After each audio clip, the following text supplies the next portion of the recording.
Welcome back. It's 10:38. This is Britain's Newsroom.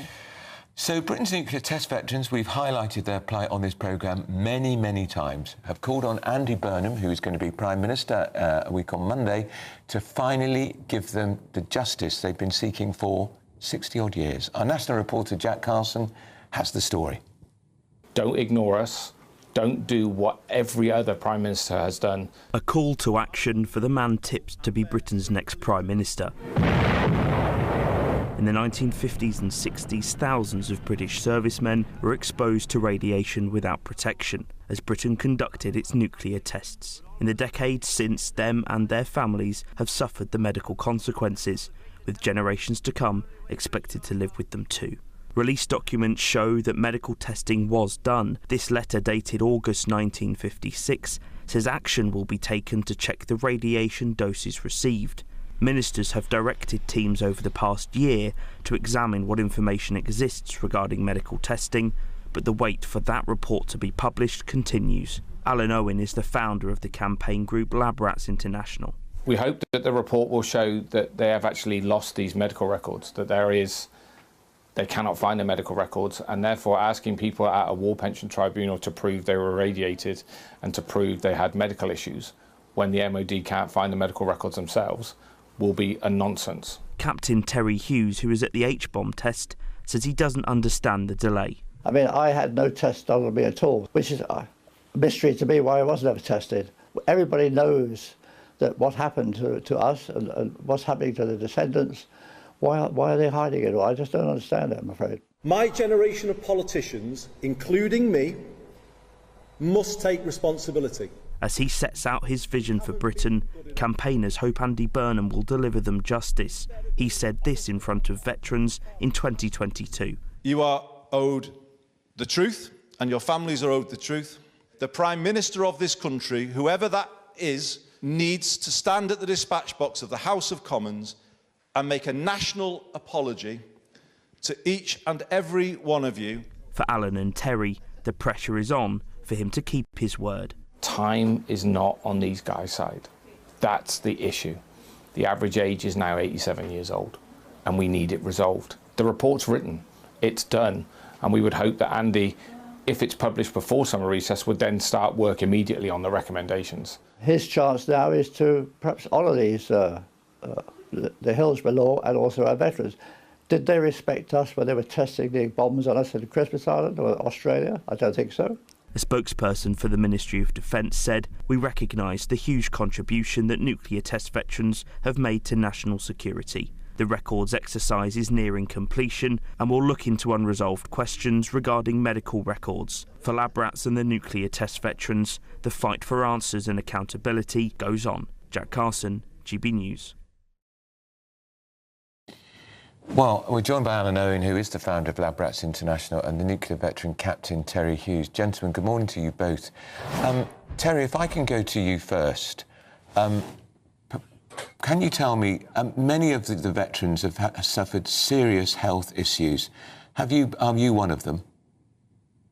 Yes, I mean, I have suffered. I don't intend to go in it online.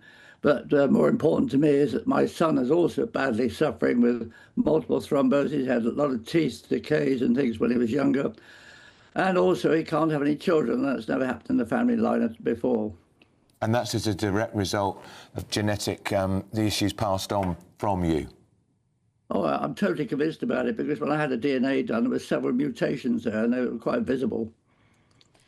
And did you have any idea, Mr. Hughes, that that would happen when you took part back in the 50s or 60s? I think I've got to say that whilst 20-odd thousand service personnel took part in these tests, there were also 2,000 unwilling participants, civilians taking part. I'm not scientists now, I'm talking about those on ships. All the Royal Fleet Auxiliary ships were manned by civilians, and nobody's actually talked about the civilians. And the civilians also goes into the descendants. We're all suffering very badly, mental stress and anxiety. When are we going to die? What's going to happen to us? We've got silver bullets inside us, which are working away all the time. And it's just not right. I mean, Andy Burnham has said it's a criminal cover-up on industrial scale. And I do hope that he keeps his word because Mr. Starmer hasn't kept his word. He promised to meet us. The least he could have done was to apologise to us for not meeting us, and he hasn't done that at all. So, Alan, you've been fighting this campaign for a long time. Can you tell us how many lab rats are left? Because you said the average age now is 87. Many of them have already died. They'll never get the compensation or the apology they deserved.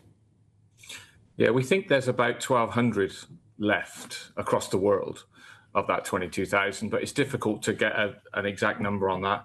I'm actually tomorrow going to another funeral of another nuclear test veteran that's passed away.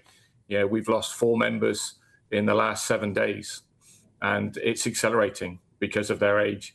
And while these people are dying, we have a veterans minister, a new veterans minister, who is not even responding to our emails and our letters.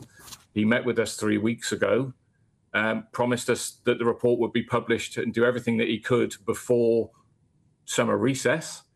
And since then, we haven't heard from him. We've had one letter that just says, yes, we're still working on it. That's it. There's no urgency. And we hope that Andy Burnham, when he comes in, because it's pretty obvious that he will become Prime Minister, will keep his word. But we've been here before. Generations of veterans have seen multiple governments, multiple Prime Ministers all promise in opposition, all promise to do something for nuclear test veterans, and then they don't deliver. But Andy has to be different. If he wants to change politics, he needs to do this as a matter of urgency. And if he doesn't keep his word, what on earth can be done to try and give these veterans the justice and the compensation and the answers that they need decades on from when it first started? Yeah, I mean, the report is actually written, as I said in the clip, the report is written. We saw it 3 weeks ago. It was in the hand of the minister. We are waiting just to see that report before it goes to publication. We know the recommendations. I started working on this in December last year with the Office for Veterans Affairs. It's been a 7-month process. It's ready to go, but it's being delayed. And then there's just excuses like Keir Starmer resigning. You know, there's going to be a change of government. Oh, Parliament's coming up. There's a Makerfield by-election.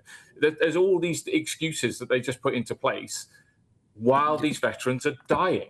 Yeah. And it's just so disrespectful to these veterans and so disrespectful to the community and the descendants who are having so many problems and so many issues while they just ignore us. And there's nothing worse than sending an email, sending a letter and getting nothing back from a minister. I even phoned them on Monday, knowing that this was going to happen today. I phoned them on Monday and all I got was, no, there's no update for you. I haven't got anything for you, sorry. That was it. And that was the attitude towards the veterans from the veterans minister. Yeah. Terry, do you feel forgotten by the government? I don't just mean this government, I mean successive governments. Do you feel completely forgotten? Well, yes. I mean, there's something wrong somewhere. It seems to me that when you become an MP, you can do what you want, say what you want and get away with it. If I did it, I'd be locked up in 5 minutes. Now, every MP that answers a question in the House, there's a stock answer. We're very grateful to the veterans for this, that and the other, for helping us with a nuclear deterrent. Why don't they show this gratitude? Why don't they do something about it and not forget us at all? I just don't understand it. All right then, Captain Terry Hughes, I think we all agree with you here, especially on this channel. I mean, we talk a lot about like supporting our veterans and even having a potentially Veterans Day every year. If we can do that, then the least we can do is publish a report and give these survivors of the atomic bombs testing. Alan and Terry, and if you do get in to see Burnham or you get to hear from Burnham, do let us know because we'll take up the case as ever. Certainly will. Yeah, and the best of luck to you, Terry. You look after yourselves, and Alan, thanks for all you're doing for the veterans. It's an extraordinary story, isn't it? Absolutely. Some of them have suffered terrible health issues. Not just the sacrifice for the veterans, but then their families and passing their children. Passing it on to their children. Absolutely. Passing it on to their children. Disgrace. It really is a disgrace. And there's only 1,200 left. Out of 22,000. Well, we know what they're doing. Successive governments want them to pass away because that means less compensation, and they don't want to make an apology. It's shocking.